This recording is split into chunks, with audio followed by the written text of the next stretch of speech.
दोस्तों नमस्कार, welcome back to the SS classes. I hope you are well. आइए करते हैं आज हम रिलेशन टॉपिक के एग्जाम्पल। आज हम एग्जाम्पल करेंगे स्टूडेंट्स। पहले हमने रिलेशन की एक्सरसाइज को कंप्लीट कर लिया है। आइए तो एग्जाम्पल नंबर 1 करते हैं। बहुत ही प्यारा एग्जाम्पल है। क्या कह रहा है? The set A is the set of all students of the boys school. A एक सेट है जो बॉयज स्कूल्स के स्टूडेंट्स का सेट है। ओके जी। शो दैट, ये बात प्रूव करनी है कि जो रिलेशन आर है ना सेट ए में, वो क्या होगा? आपका एम्प्टी सेट होगा। रिलेशन आर को क्या दिखाना है? एम्प्टी सेट दिखाना है। और आर जो डैश है इसको क्या दिखाना है जी? The difference between height A and B. A और बी आपके बॉयज स्कूल के कोई भी दो स्टूडेंट हैं, उनकी हाइट का जो डिफरेंस है वो 3 मीटर होगा और वो क्या बनेगा? आपका एक यूनिवर्सल सेट बनेगा। आइए करते हैं। आइए तो स्टूडेंट ए सेट है हमारा किसका? All boys of boys school. Boys school के सभी स्टूडेंट्स का सेट है। और आर हमारा एक रिलेशन है। ए बी से तब रिलेट होगा जब ए बी की सिस्टर होगा, यानी A related to B implies A is sister of B. भाई उसने ये कहा है कि ए है ना, जो ए बी से तब रिलेट होगा जब ए बी की क्या होगा? सिस्टर होगा।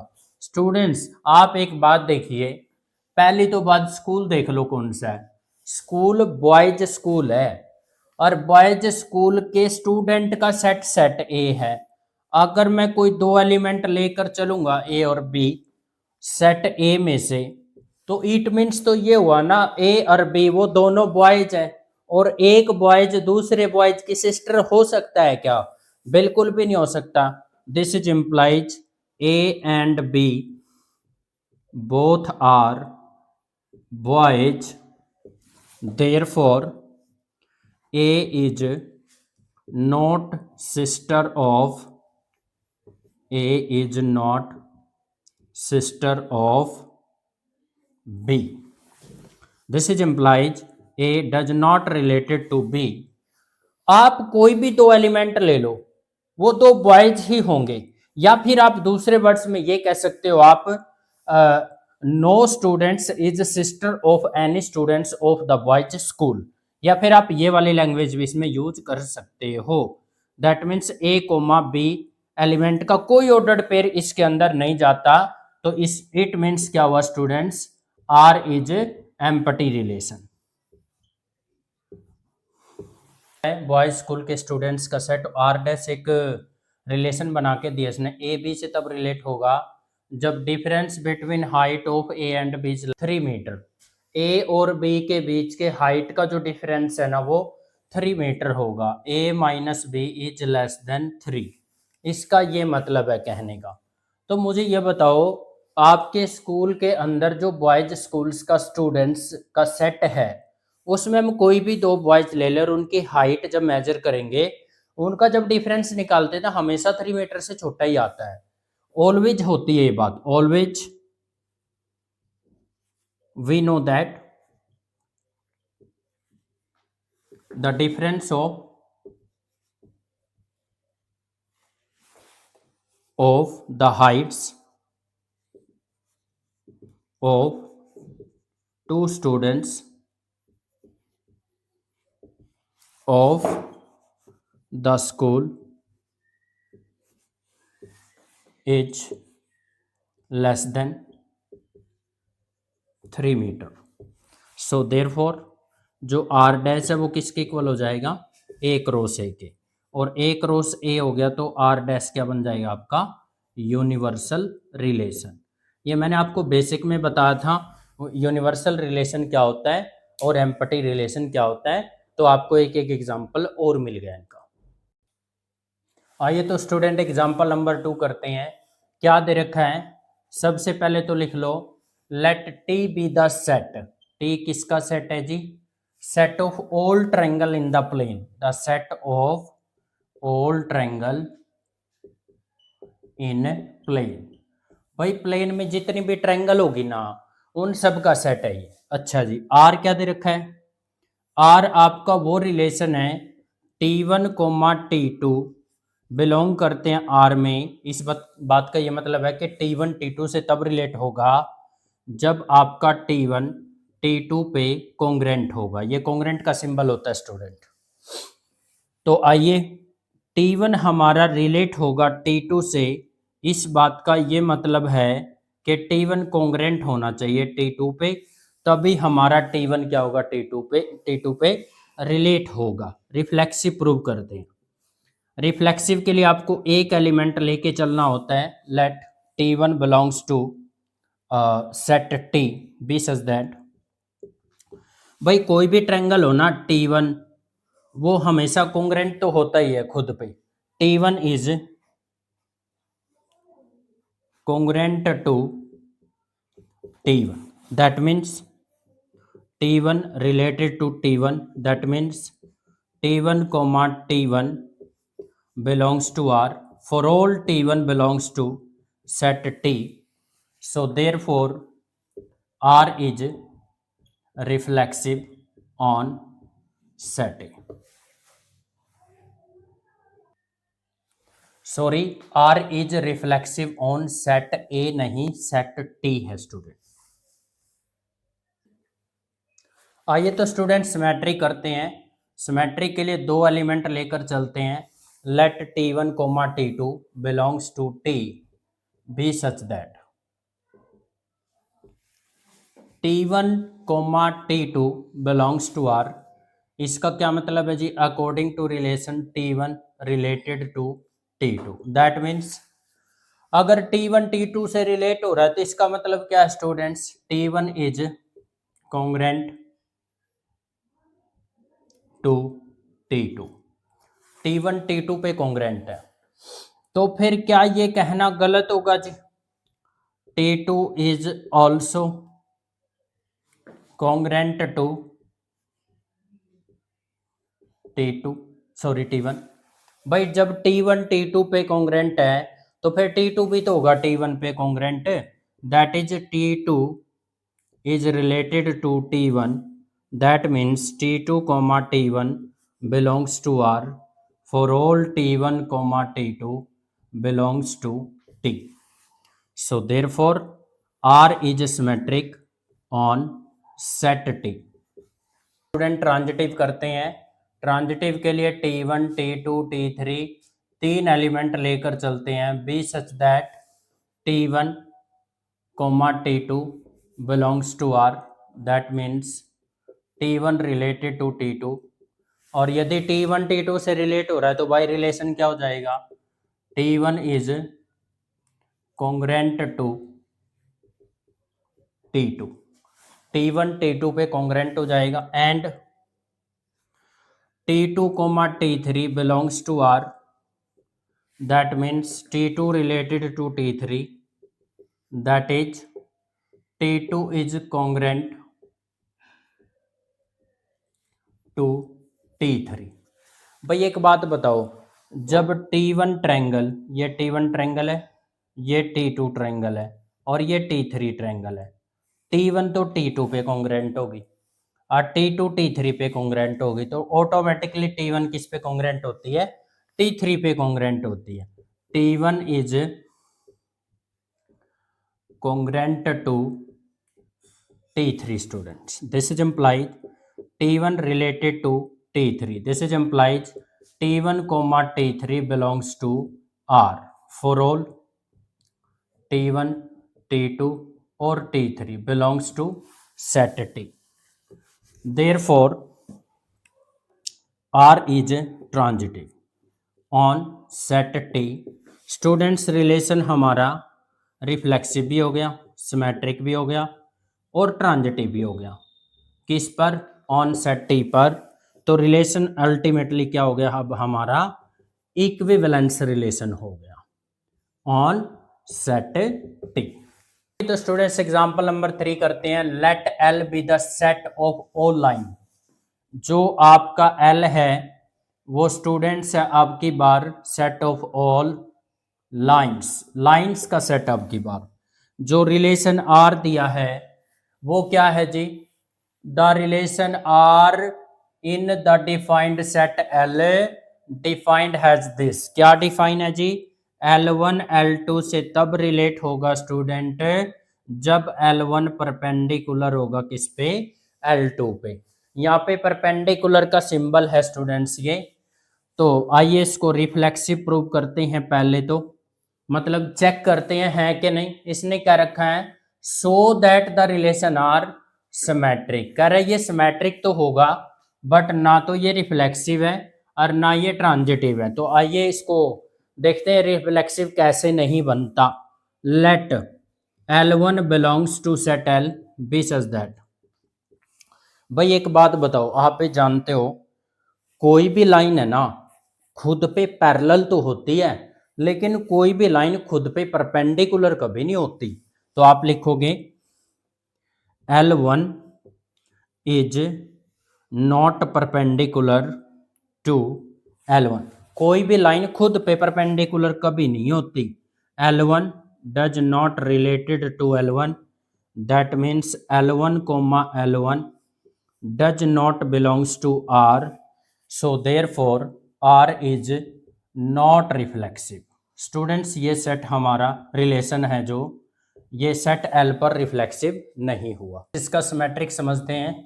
सिमेट्रिक के लिए आपको पता है दो एलिमेंट लेते हैं, L1 comma L2 belongs to L be such that, अब L1 और L2 अगर दो एलिमेंट L में बिलोंग करते हैं, इस तरह से करते हैं स्टूडेंट के L1 comma L2 belongs to R implies L1 related to L2, और L1 L2 से रिलेट होने का मतलब क्या है, L1 परपेंडिकुलर है किस पे, L2 पे। जब भाई L1 L2 पे परपेंडिकुलर है, ये लाइन आपकी L1 होगी और ये वाली लाइन आपकी L2 होगी। L1 जब L2 पे परपेंडिकुलर है तो L2 भी तो L1 पे परपेंडिकुलर हुआ ना, तो लिख देंगे L2 is perpendicular to L1।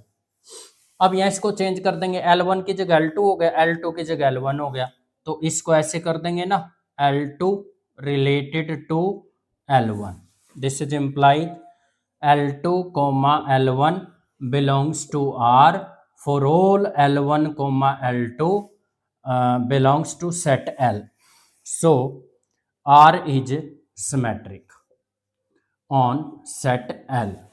आइए स्टूडेंट्स ट्रांजिटिव करते हैं।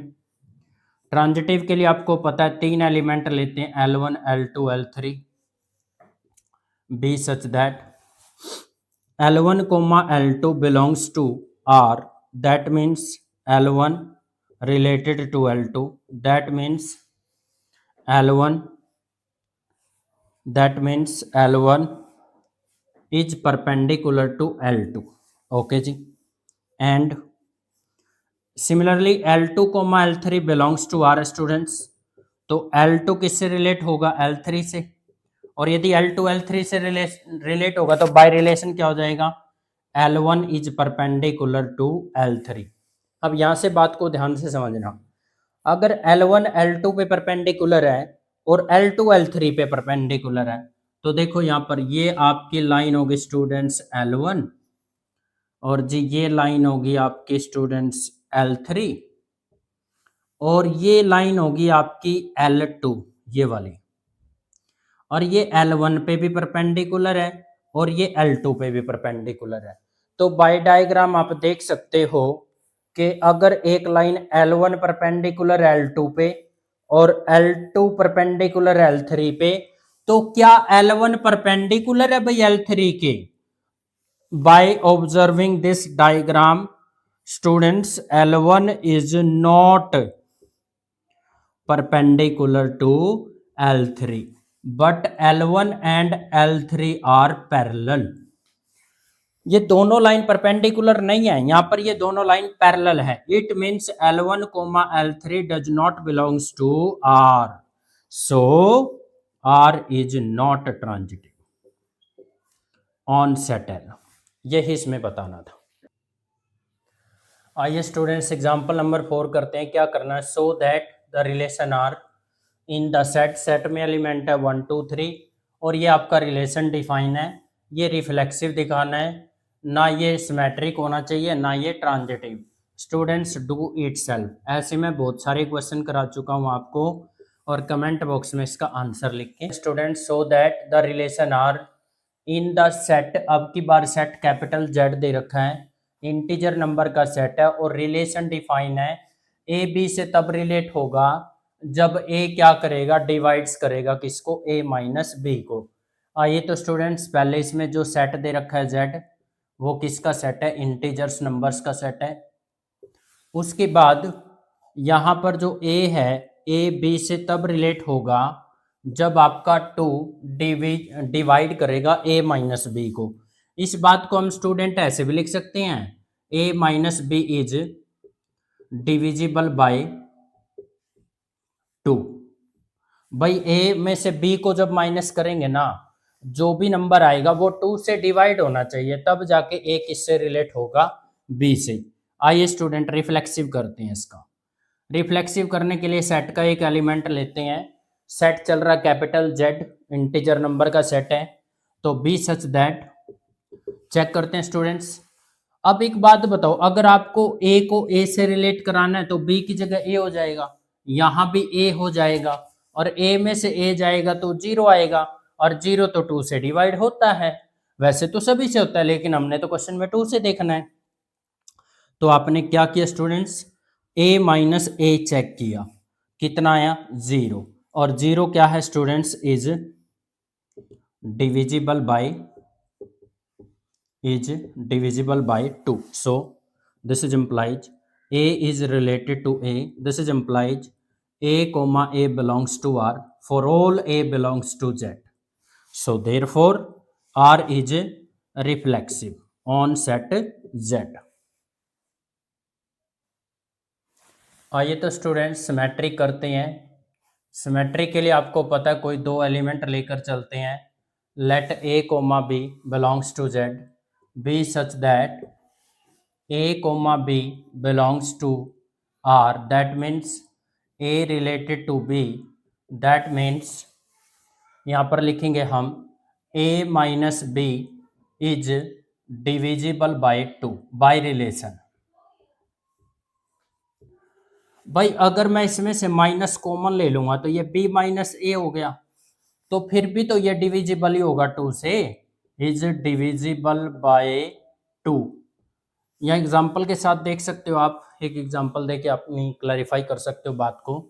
ए की वैल्यू आपने 4 ले ली, बी की वैल्यू आपने 2 ले ली, ए में से बी को माइनस किया, 4 माइनस 2 इक्वल टू क्या, 2, क्या 2 से डिवाइड हो रहा है, बिल्कुल हो रहा है जी।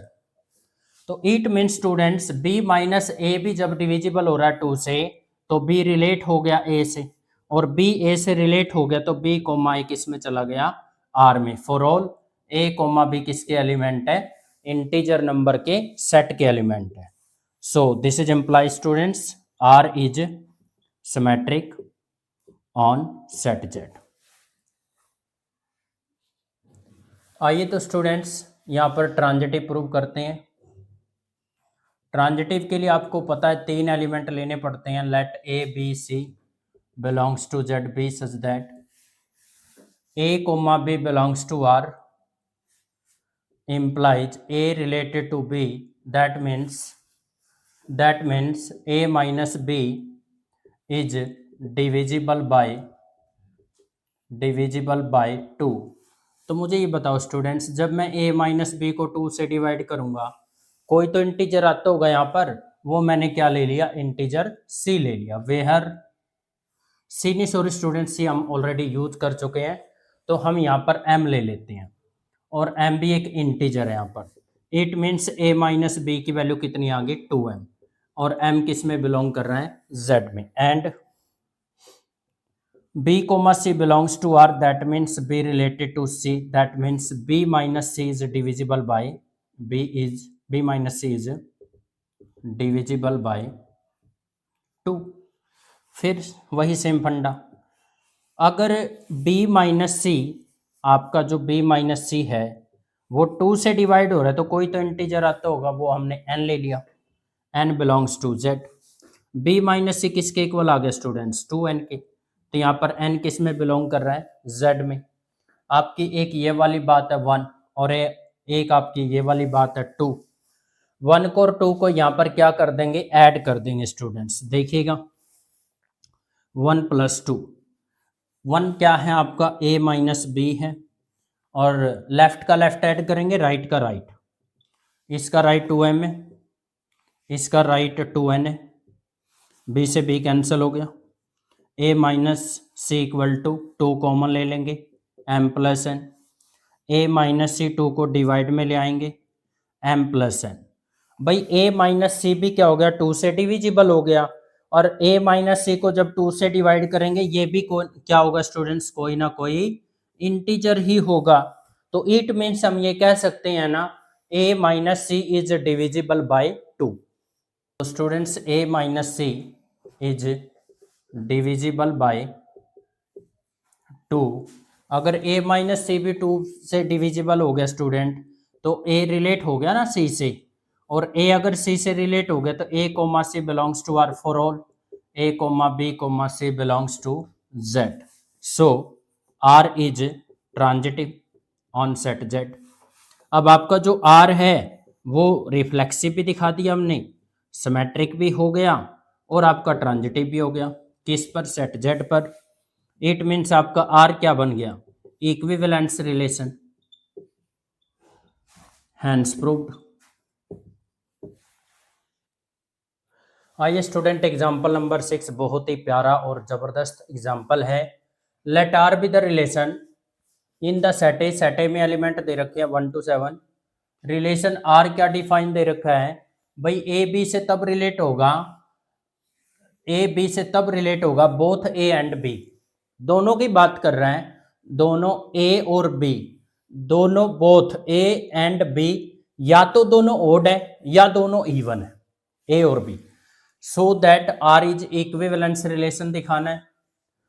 Further show that all element of the subset this, कहता है इस सेट के, इस सबसेट के, ये वाला सेट हमारा इस सेट का सबसेट है, इस सबसेट के सभी एलिमेंट आपस में रिलेट होंगे। सिमिलरली यहाँ पर क्या रखा है, इस सबसेट के भी सारे एलिमेंट आपस में रिलेट होंगे, बट ये कह रहा है कि इस सबसेट का कोई भी एलिमेंट इस सबसेट से रिलेट नहीं हो रहा है। चलिए करते हैं आइए इसका सॉल्यूशन। जैसा कि आप जानते हैं स्टूडेंट, सेट ए दे रखा है, ए बी से तब रिलेट होगा जब दोनों या तो ओड होंगे या फिर क्या होंगे स्टूडेंट, इवन होंगे। आइए स्टूडेंट्स एक एलिमेंट लेकर चलते हैं हम, A belongs to set A B such that. अब A belongs to set A है तो हमने ए को ए से रिलेट कराना है, तो students both A and A are either odd और इवन। क्या ये कहना गलत होगा? बिल्कुल भी गलत नहीं होगा students. Both A and A are either odd और इवन। भाई जो ए है ना, ए एक नंबर है सेट ए का, मान लीजिए वो 1 हुआ, 1 एंड 1 आर ओड कह देंगे। मान लीजिए ए 2 हुआ तो यहाँ पर 2 एंड 2 आर इवन। उसने दोनों दे रखा है, या तो दोनों ओड होने चाहिए या फिर दोनों क्या होने चाहिए, इवन होने चाहिए। इस it means A related to A, this is implies A comma A belongs to R for all A belongs to set A. So therefore students R is reflexive on set A. आइए इसका symmetric करते हैं। Symmetric के लिए आपको पता, हम दो एलिमेंट लेकर चलते हैं सेट के, बी सच दैट। दो एलिमेंट लेकर चले हैं तो A comma B belongs to R, it means क्या होगा, ए रिलेटेड टू बी, और इसका मतलब क्या होगा, by relation both A and B, both A and B are either odd और इवन। भाई ए और बी है, या दोनों ओड होंगे या फिर दोनों क्या होंगे, इवन होंगे। This is implies both A and B, sorry A and B नहीं, B and A are also either odd और even।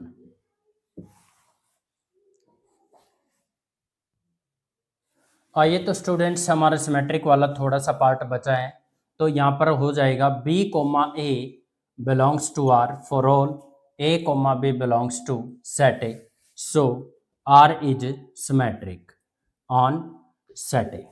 आइए तो ट्रांजिटिव करते हैं। ट्रांजिटिव के लिए आपको पता है 3 एलिमेंट लेकर चलते हैं स्टूडेंट्स सेट ए के, बी सच दैट। सबसे पहले क्या लेकर चलेंगे, if A comma B belongs to R, that means A related to B, that means both A and B, both A and B must be either odd और even. भाई अगर A B से relate होगा ना तो दोनों या तो ओड होंगे और या फिर इवन होंगे। And if B comma A belongs to R, sorry B comma A नहीं, B comma C belongs to R, that means B related to C, both B and C must be either odd और even. भाई अगर ए comma B are में है तो ए और B दोनों या तो ओड होंगे या इवन होंगे, और सिमिलरली बी और सी दोनों अगर आर में हैं तो इसका मतलब बी और सी या तो दोनों क्या होंगे ओड स्टूडेंट या फिर दोनों क्या होंगे इवन होगा। तो यहाँ से देख के एक बात समझ में आ रही है स्टूडेंट्स यहाँ पर कि जो हमारे ए बी और सी है ना, ऑल आर ओड और इवन। ए बी सी तीनों ही हमारे क्या हो सकते हैं, या तो ये ओड हो सकते हैं या ही ये इवन हो सकते हैं। आइए तो स्टूडेंट हम यहाँ पर थे, तीनों या तो ओड होंगे या क्या होंगे इवन होंगे, दिस इज इम्प्लाइज। इसका मतलब ए और सी भी क्या होगा, या तो ओड होंगे या इवन होंगे। तो ए किससे रिलेट हो गया, सी से। अगर ए सी से रिलेट हो गया तो ए कोमा सी किस में बिलोंग कर गया, आपका आर में। For all A comma B comma C belongs to set A, so R is transitive student, R is transitive on set A. तो आपने रिलेशन को क्या दिखा दिया, रिफ्लेक्सिव भी दिखा दिया, सिमेट्रिक भी दिखा दिया और ट्रांजिटिव भी दिखा दिया। किस पे, सेट ए पे। जो मैं यहाँ पर शॉर्ट फॉर्म यूज कर रहा हूँ स्टूडेंट, ये रिफ्लेक्सिव के लिए, सिमेट्रिक के लिए, ट्रांजिटिव के लिए, ये मैंने बात आपको पहले भी बताई थी। तो रिलेशन आपका क्या हो गया, इक्विवेलेंस रिलेशन हो गया ऑन सेट ए। यहाँ पर आपका जो आर है वो आपका इक्विवेलेंस रिलेशन है।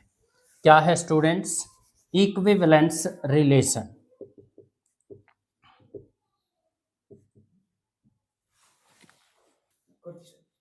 आइए तो स्टूडेंट सबसेट बी है, सबसेट बी में क्या था, all element of subset B are related to each other because all of them are odd। Similarly second part students, दूसरा जो सबसेट है हमारा उसको सिलेक्ट कर लेते हैं, वो है अपना 2 4 6। इसमें भी क्या है students, all elements of subset C are related to each other because all of them are even। सारे के सारे क्या हैं, इवन है। आइए तो students, no element of B is related to any element of C because आप इस सेट के देख रहे हो ना, जो सारे एलिमेंट है ऑल आर ओड, एंड आप इस सेट के एलिमेंट देख रहे हो ना, ऑल आर क्या हैं, इवन। लेकिन रिलेशन क्या था, ए बी से तब रिलेट होता है जब दोनों एलिमेंट या तो ओड हो या इवन। इन दोनों सेट के एक एक एलिमेंट लेंगे तो एक का एलिमेंट ओड जा रहा है, एक का इवन जा रहा है, तो ये इसका रीजन है स्टूडेंट के सेट बी का कोई भी एलिमेंट सेट सी के किसी भी एलिमेंट से रिलेट नहीं हो रहा है। That's it.